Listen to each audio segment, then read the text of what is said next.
Militer Israel atau IDF melancarkan serangan terbaru yang dipimpin Komando Utara dengan arahan intelijen dari Direktorat Intelijen Militer dan dukungan Angkatan Udara pada 10 November 2025. Serangan itu diarahkan ke infrastruktur yang disebut milik organisasi teroris Hizbullah di wilayah BKA dan Lebanon Selatan. Di Lebanon Selatan, IDF menargetkan satu lokasi yang diklaim digunakan Hizbullah untuk peluncuran roket dalam beberapa bulan terakhir. IDF menyebut senjata yang diarahkan ke Israel juga ikut dihantam oleh operasi tersebut. Di wilayah Nabatiyeh, IDF turut menyerang sejumlah infrastruktur yang diasosiasikan dengan Hizbullah.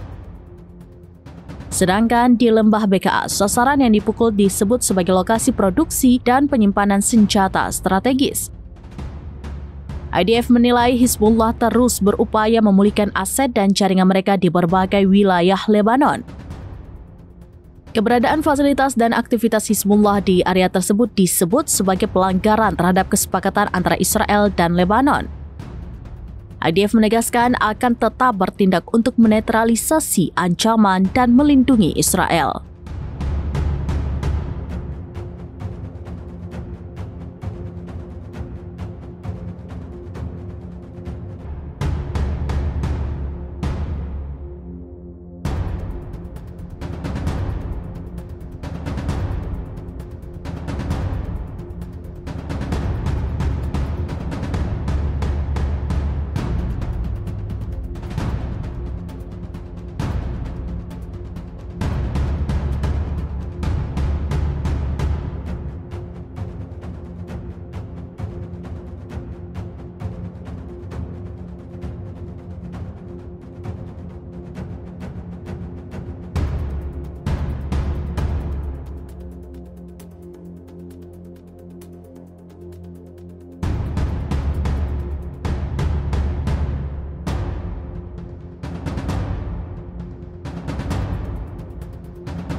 Download Tribun X sekarang, menghadirkan lokal menjadi Indonesia.